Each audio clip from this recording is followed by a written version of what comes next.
Welcome back to the Act Two podcast, a podcast for the real-life working screenwriter. I'm Tasha Hugh. And I am Josh Hallman. And today, we have a very special guest. Would you like to introduce yourself? So my name is Alyssa Alvarado. I am the Screenplay Department Director here at the Austin Film Festival. So exciting! Yes. So here's the background. Alyssa, I once won an award at the Austin Film Festival. I have had a script in the Austin Film Festival. This is back in the early 20-teens. This is a while ago. And I knew Matt D, who was like the director at the time. And I love the Austin Film Festival. Tasha and I have talked about the Austin Film Festival. Yes. She hasn't been to the Austin Film Festival, I don't think. No, I have submitted to the Austin Film Festival. And then to be totally honest, when they were like, you have to pay your own way to come here, good luck, I was too poor to come, so I didn't go. Yeah, understandable. But no, this is really exciting because I love the film festival. I love going to Austin. I love everything about it. So I'm excited to have you on, and we're going to dive into some stuff. Great. Can't wait. I guess before we start diving into all like the Austin stuff, can we do the general, a little info about you, how you got to Austin, where you were before Austin, and your history? Yeah. So I'm a native Texan. I'm from all over Texas. I move around a lot. So El Paso, Houston, grew up in Houston, and I went to college actually at UT Austin for surprisingly business, but did not like it. Kind of hated it a little. So my friend was an RTF major, and I audited one of her classes, and I loved it. So I immediately got to transferring over to RTF. What's RTF? RTF it's radio, television, film. Ah, where I went to school, it was called comm, so I feel like it's different everywhere. Gotcha. I was just nodding like I was supposed to. Yeah. I'll be the idiot. It's okay. No, you're totally cool. I think it's pretty like only for like Austin like colleges that they call it RTF, but yeah, it's pretty much their film major. So I graduated from UT Austin. Wait, just as a nerd question, Yes. What was the class that you visited that like hooked you? Ooh, actually, it was one of the history of cinema is what really got me. I love film, like I've always have. It's been something that, me and my mom bonded over specifically. I mean, she came from Mexico, and that's how film and TV is how she learned English. So I'm actually named after Alyssa Milano because she loved Amazing. Alyssa Milano so much. Who doesn't? Right?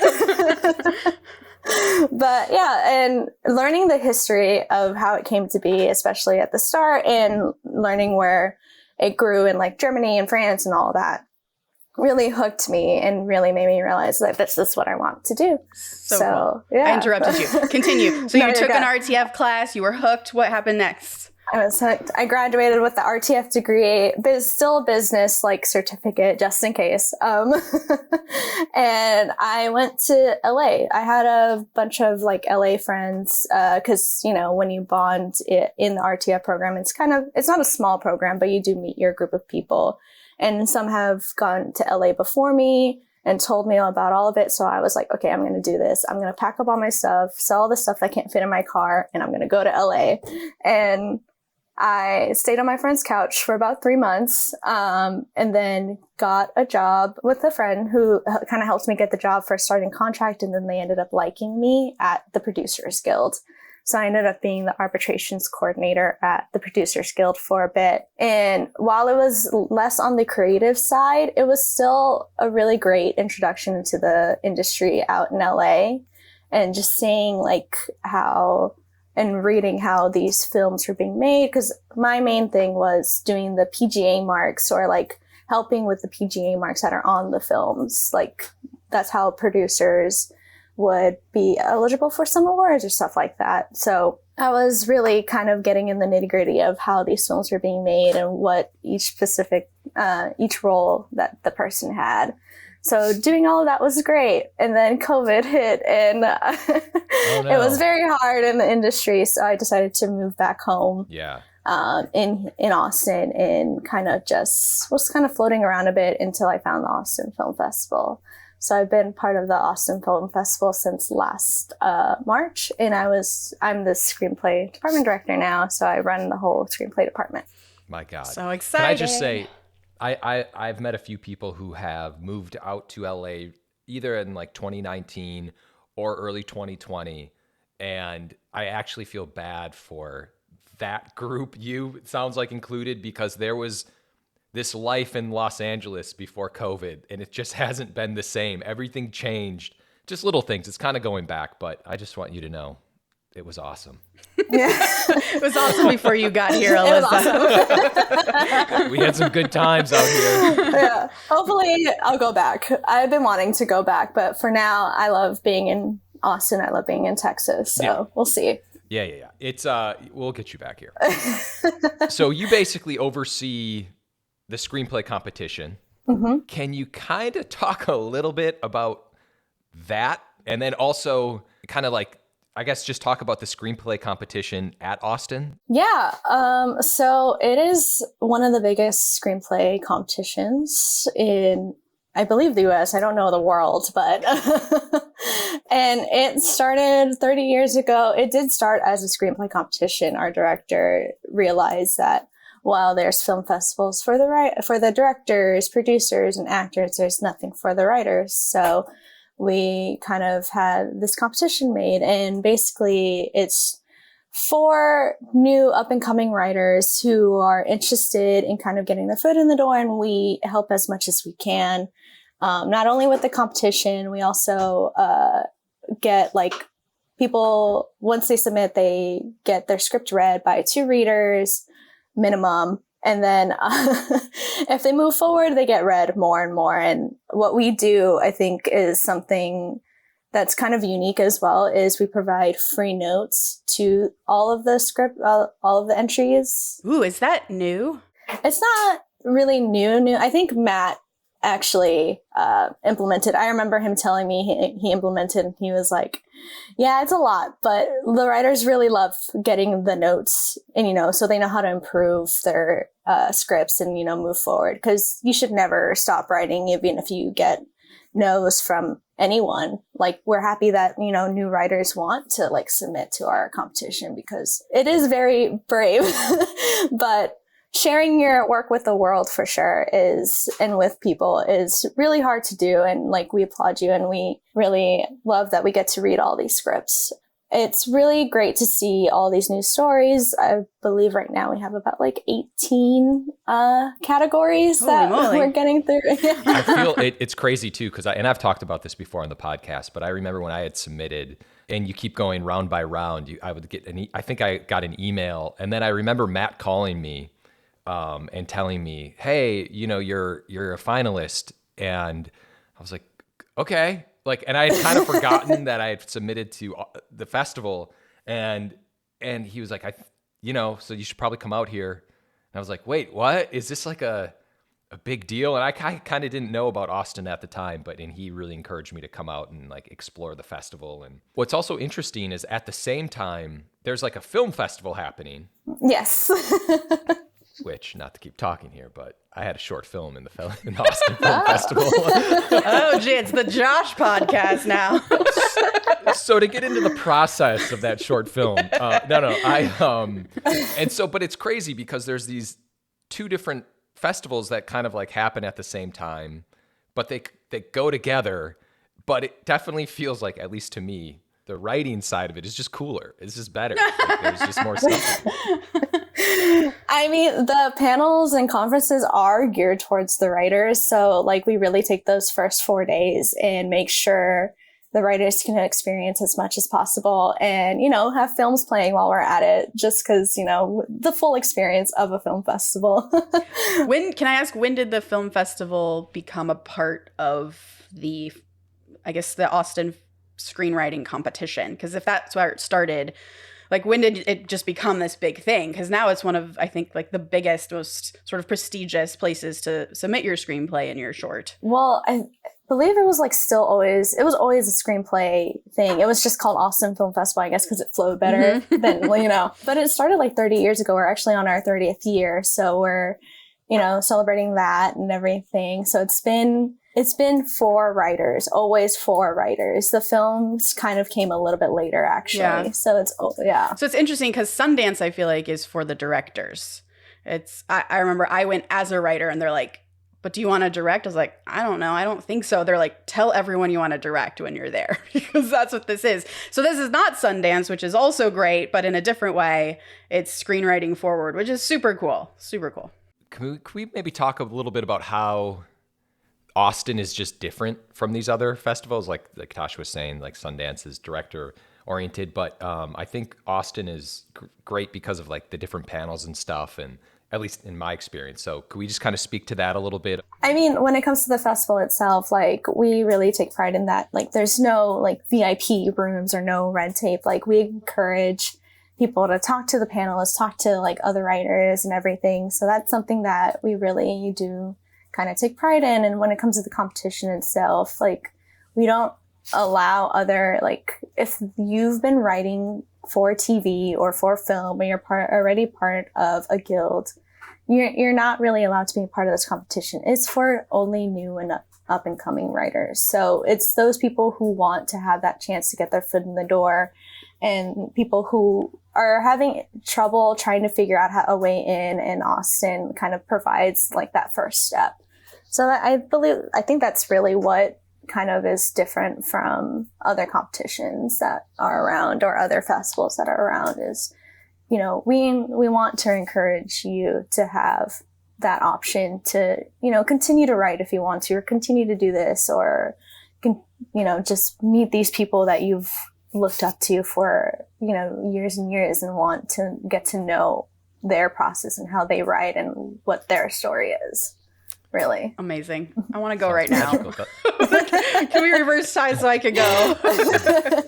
And then how do you plot out like the panels and stuff? Because I mean, I feel like Austin has some like the greatest panels ever. Josh has talked about there's a panel that he did not go to, but when he went by it, all the writers coming out of it were like crying. It's true. Well, that is our great conference director, Emily. She is the one who like maps out all of the panelists. She kind of comes up with these concepts of the panels, and, you know, takes from the previous years or that we've had all these panels and everything, and kind of just either revamps them or updates them for the current year. So she is the curator of all of those panels and conferences, and it's great. Like already I'm loving some of the stuff that she has booked already. So I can't wait. I am taking some time from my schedule to go to some of these panels. That's cool. Hopefully. It sounds like it's like writer adult sleepaway camp. Like you Pretty just much, go yeah. and you just hang out with awesome writers. And do you find that some of these sort of bigger names will actually like go to any of the events? Like you talked about how accessible just the writing community is at Austin Film Festival, which I think is like one of the most important pieces about it, because so many people are not in Los Angeles and they don't have a community of screenwriters. And this is often where people have found, I mean, Josh still talks to people he met when he was there, just writers who were from all over. And it can be like such a great networking opportunity. Do you feel like there's opportunities for writers to speak to sort of professional writers there as well, rather than just writers who are at their level? Yeah, I mean, like, what's so great about the festival is, like, right now we're currently at the Omni this year, we were last year, and the SFA, and really all of the panelists will go to, like, the bars and just hang out there and, like, are open to talking to people, or, like, even some of the parties that we have there, they will be there. Like, I spoke to, like, Bo DeMeo last year. He's the current, like, head writer for the new X-Men series, like, he went to go get barbecue with me. Like it was just like they're around Austin. They're wanting to talk to people. They're wanting to, you know, get some drinks and have like these conversations about writing or just about life. Like, you know, we always say don't like force it. Like just have a natural conversation. It'll like come naturally when you do want to bring up your screenplay or like how it is writing for these specific shows or anything like that. Like, you know, just have a conversation is usually what I tell people. And I do love how accessible it is and how it's all over downtown Austin, which is very walkable. So you'll find writers pretty much all over downtown Austin who are willing to talk. I can confirm that is the case. That is definitely the case. But if someone is coming to Austin, they can come without a screenplay. Like, right? That's number one. Like any writer can come. And if someone is coming, what would you suggest like they do? Like, what's a day at Austin look like? For a new screenwriter, I would suggest going to these panels and the roundtables, I believe, are very informative and very helpful for new writers because you get face-to-face time with our panelists instead of like, a stage and then a whole audience and they're just talking at the audience. The roundtables really help, when you want to ask those questions because that's what they're made for. And, you don't just talk to that one panelist. You do like a rotation of like 6 to 7 of these panelists and everything. Is the roundtable like speed dating? Pretty much, yeah. It's speed dating for writers. Oh, cool. Okay. And, the specific ones I heard that were like super helpful is like the ones that are about like how to get a manager or how to pitch your story or anything like that. I believe those are like probably the first steps of a new writer and to really get that information and that education as a writer that you can't really find anywhere else unless it's directly from these writers and managers and panelists and everything. Do you ever have to warn writers? Well, I guess you're only a year in, but you got to be like, hey, don't like attack this manager. Just be cool. I mean, we do kind of like say that, like specifically when we do like reach out to like our second rounders and stuff like, hey, like we get that you want people to read your scripts, but they're still here to have fun. They'll ask if they want to. And what's great about the festival too is on the badges, if you placed or anything like that, we put the script and what you place on your badge. So, it's an easy way to be like, oh, your script, you got second rounder, you got semifinalist. I really want to hear about it. So, we try to create all those avenues of like getting your name on these people's, lists and everything. So that's such a great idea. And also so good that you advise them to do that. Cause I feel like weirdly the biggest turnoff for a writer talking to another writer is, will you read my script?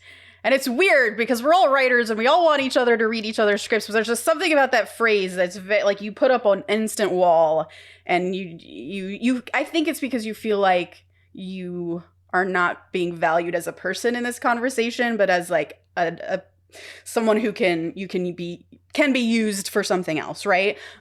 So yeah, that's such a great idea to have their badge, have that information, because everyone that you network with is going to know that you're a writer who has a screenplay ready to be read. So as you say, like they will ask if they want it, and if they don't want it, they're not gonna bother. So it's so great that you counsel people, because that really, I'm sure, helps them a lot in the networking if they listen. Yeah, no, it's a very thin line, but like we try to, say, please don't cross this. It'll be just have a natural conversation and they will ask, like, don't force it on them, but Yeah. It's so hard because I feel like, especially as a writer coming up, you probably look at the Austin Film Festival and you're like, okay, I have 4 days to make or break my career. Like, this is my moment. I have to push it or I lose all my opportunities. But I think like Josh's example is a really great one, because he just got names of people and emails from people and then just continued to keep in contact with them after the festival. And like, I feel like that's how you will then they'll ask you to read the screenplay. It's like kind of a long game, right? Like maybe a week down the road, a month down the road. Yeah, I would suggest bringing a card for sure. I remember collecting so many cards. So yeah, that would be my suggestion. Like, so you don't have to bring full scripts. Be like, can you read my script, please? That's super smart. Do you ever read a script and you're like, hey, this is really good. I think I know a manager for this script, like after the fact? Mm-hmm. No, we don't really do that. But what we do is we have this producer's book that we make every year, and it has the names of our semifinalists and above, along with like their script name, log line, and their contact information. And we give it to the people who judge the competition, as well as like an industry list that we have of like 600 plus people. So if like a judge really liked a script and they're like, oh, I really want to do something with that, then they're more than welcome to contact the person straight up. We aren't really the middleman when it comes to that. We just give the information and, make sure that the managers and writers and directors have all of that. That's what happened with me. I got a few emails like after Tasha's right. It is the long game because you're so anxious in the moment. You're like, oh man, I want to meet someone. I don't have a rep. Yeah. So if someone places in the festival, like if someone wins the festival, like what happens after that? One of our winners last year, Mac Smolin, he wrote pilot, and he actually sold his pilot to, I believe, Warner Brothers. It was something that I found amazing after, like, you know, this is one of the first, you know, winners that I've dealt with, and, you know, just checking in with them was great, and hearing what they've been through and hearing what has helped because of the Austin Film Festival and them winning is awesome. Like, hearing all of those success stories and kind of following their career, it's like, oh my God, I was there at the start of it. That's so cool. Yeah. Have you heard of any stories of someone who placed in like a second round, but then they come back and they're like, you know, I actually ended up getting a rep from this submission? Yeah, actually that kind of happens a lot. Like, I can't remember any specifics, but I have heard a couple of times where like they play second rounder, but then they ended up getting their script made, like, or they ended up getting a manager immediately. If you like just go through the Austin Film Festival, you don't have to win to, you know, get your foot in the door. Just kind of having that little start is always helpful. Like, even semifinalists and finalists have gotten, you know, their stuff bought or made, or they've been repped because they were going through the Austin Film Festival. I think it's just really helpful to have that attached to your script. Do you have any advice for writers who are coming in? They're submitting their spec. Do they gear their spec towards a certain area? Like, what spec advice would you have for writers? Specs are really difficult. You're writing for a show that's already happening, and you have to really catch these nuances of the show, which I find really difficult as well. But I guess my advice is to really know the show before writing a spec for it, because I don't believe they're as helpful anymore in Hollywood as they used to be, but it still shows your writing ability and how well you're able to write for a show that already exists and for a show that's already loved by so many people. So my advice would just to be really study that show when you want to write a spec. What would you say to writers who are like, they have maybe several screenplays they want to submit to Austin Film Festival? They're not sure which one is right. Is there sort of a secret sauce they should be paying attention to, or anything they should think about in writing a screenplay to submit to Austin Film Festival that you are looking for? The good news is we do accept multiple entries, so they're more than welcome to entry. Like, you don't have to just submit one and done. But if they're looking for one specific one, what we really look for is the writing, like how well you're able to grasp the concept of dialogue, structure, all of that. But, you know, we're not going to be super harsh and expect these people to write professionally. Really, we just look at how well you write, and what, you know, there's always going to be a missing element for sure if you're a new writer, but the majority of it is the writing is what matters. The story is what matters more than anything. Like, we don't really encourage any like shooting scripts or anything like that. We just focus on, you know, the creativity of your writing more than anything. So if you have a script that's more of the writing, more of the story, and than anything, I would suggest submitting that one over like a shooting script or over one with direction or anything like that. Yeah, I think particularly as a new writer, I feel like if you can exhibit a handle on structure, that's always very impressive to me, because that's the hardest part. Like, we struggle with that as professional writers all the time. So if there's a sense that, oh, this person knows how the story should move and flow, and they have like a really standout character or really great dialogue, like, holy cow, like, I feel like that rises to the top for me anyways when I'm reading.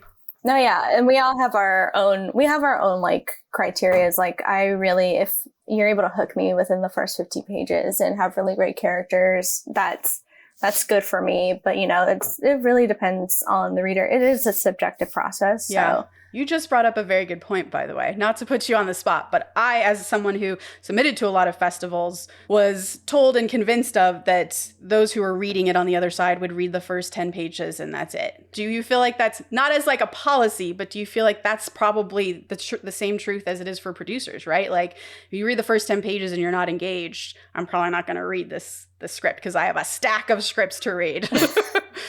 Yeah, I feel like that's pretty much like the standard, and like for producers or, you know, directors and anything, they'll read the first 10 to 15 pages, and if immediately they don't see the story or anything like that, they'll probably move on.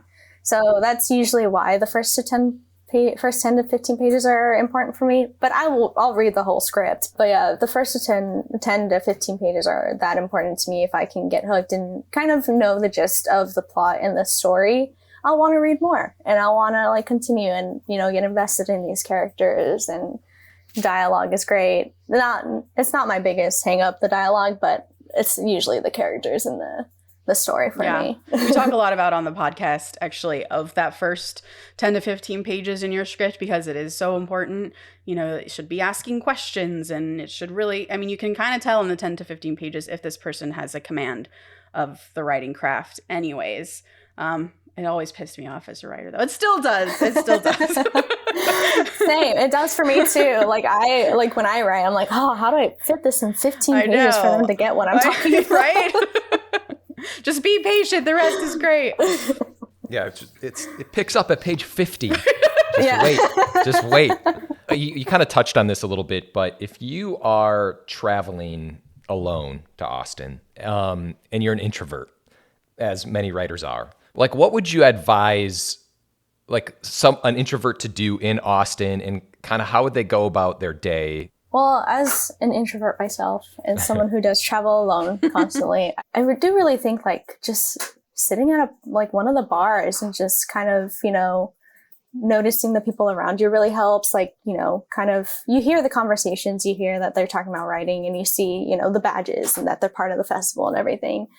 That it's really hard, and it's really scary to like talk to new people. Like I totally get it.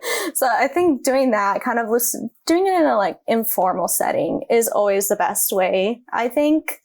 But if you want to like know that you're talking to like-minded people, the panels are really good too. Like you're seeing these people next to you and in front of you taking down all these notes, and you know, like they're here for the same reason that you are. You want to listen to this person talk about their process and their experience and everything. So I really think that just being in those settings and being in the informal part of it is really the best way, because you're not stuck in this really like formal setting to where like you have to be a specific way. Mm-hmm. Right. And I feel like everyone is also experiencing the same kind of anxiety, because we're all writers. We're all there being like, oh God, how do I talk to other people? This is such a solitary sport. Yeah, it's very hard. Specifically for like my job is to talk to these writers too. And it's something that I struggle with a lot of. Like I'm like when Matt D made those calls, I make those calls like of finalists to the semifinalists and finalists, and I'm always like, please be the voicemail. Yeah, but you know, totally. It's so great. It's still great to talk to these people, you know, and like hear them be like, I'm a finalist. That's awesome. Yeah, every day it's a struggle. Someone answers, oh shit. Yeah, it's like okay. Oh yeah, you have to deliver bad news sometimes as well, right? Yes, we do. That is through the email and letter, though. I'm not doing that over the phone. I don't think people want us to call and be like, you didn't really make it, you know? Totally fair. It's funny because now that I might be making this up, but I don't think I am. I remember Matt calling me as like going into the semifinalist and then calling me to get to this finalist. So I remember 2 calls, and I definitely expected him to just be like, you didn't make it. No, like we'll call and be like, you're still a semifinalist, but you didn't move forward to like finalists. Like we'll make those calls. Okay. Yeah, we'll make those calls as well. But yeah, I mean, our director and like we all take pride in that. Like we're constantly, you know, letting all the entrants know where they're standing. Like the communication is pretty open when it comes to the festival. Like you'll know where you're standing. We won't leave you in the dark or anything. Like, you'll know if you're a second rounder, you'll know if you're semifinalist, or you know if you didn't make it. Yeah. Like, we'll make sure that you know. And it's something that, you know, our executive director really pushes to like be like, communicate with these people. They want to know. No, that's great. I feel like it's such a simple thing, but communication is key. Pretty much all areas of life, and especially when you're waiting to hear something that's affecting your career and just your happiness, really, if you're a writer. To go back really quick to the networking thing, because something that really helped me recently was, again, I just assumed that I'm the only one who's uncomfortable in any social situation, which is obviously not true. But I was working with this A-list actress who said the same thing to me, that she hates social situations. And I was like, oh, like, actors who you feel like just own the room and are naturally very good at talking to other people actually hate it just as much as I do. And that just gave me a lot more courage and confidence entering these rooms. So if you're a writer out there who feels like you're not going to be able to do it, A-list actors can't do it either.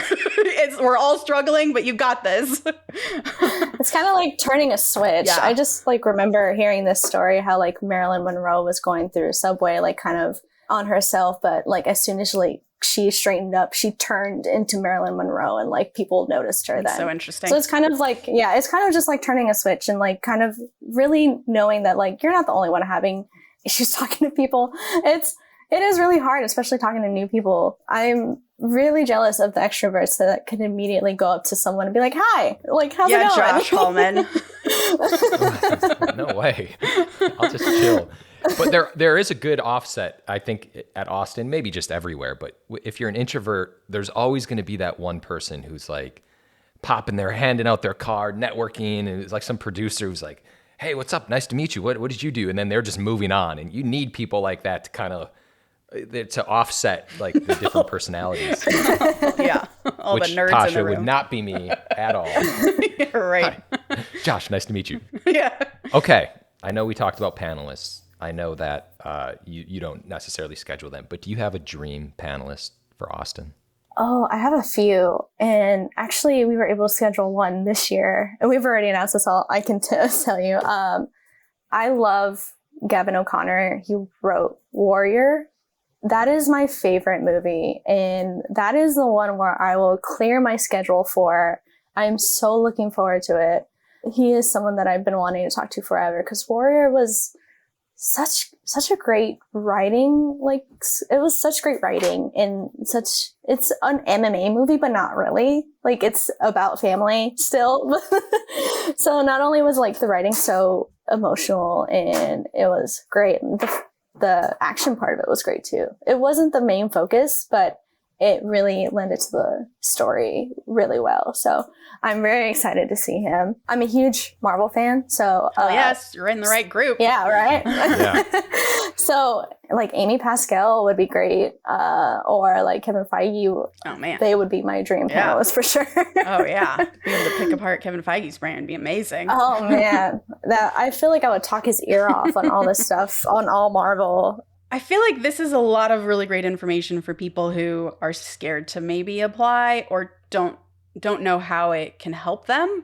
I think just all the things you've already mentioned, it's very clear that this is a supportive community, fun community, and also can, as you said, Josh, can really launch your career and potentially change your life, as it has for a lot of writers. I guess then I will turn it over to you, Alyssa. And is there anything that you want writers out there to know about the Austin Film Festival that you think they may not know, or to maybe allay their fears, et cetera, et cetera? I mean, the Austin Film Festival, like I said, is for the writers. And, you know, we love having new writers come in through our competition and everything. And I think alleviating your fear of, there's always going to be that little fear of submitting your script, like that can't be avoided, but just know that we really appreciate it, and we really encourage you to just keep writing, to just keep doing the craft that you love so much. And you can continue to submit to the Austin Film Festival forever, right? Until you make it to the WGA, until you make it. Until you make it. I guess the final thing is the deadline is closed for submissions this year. You talk about when the next one comes around and when the next film festival will be for people to prep. The film festival for this year will be in October 26th to November 2nd, but the competition for screenplay will be open back up in December. We don't have a specific date yet, but it's usually the first week of December, and we'll usually close around the beginning of July as well. We're working on the dates, and they will be announced the closer we get, for sure. December to July, that's a big chunk of time. People got time. Yeah. Get your scripts ready. Yep. You have to get and if you don't, it's like people who don't submit, just submit. Like, what's the harm? Like, you're gonna get rejected somewhere else. Might as well get rejected at the Austin. And there's 18 categories. You're gonna find some category that really fits with you and your style. Can you submit the same script to multiple categories? Yeah, you can. Okay, like a horror comedy. So if you have like a comedy and drama and you don't know which one it fits, you can submit it in both. Can you submit the same script multiple times? Like, this year, next year?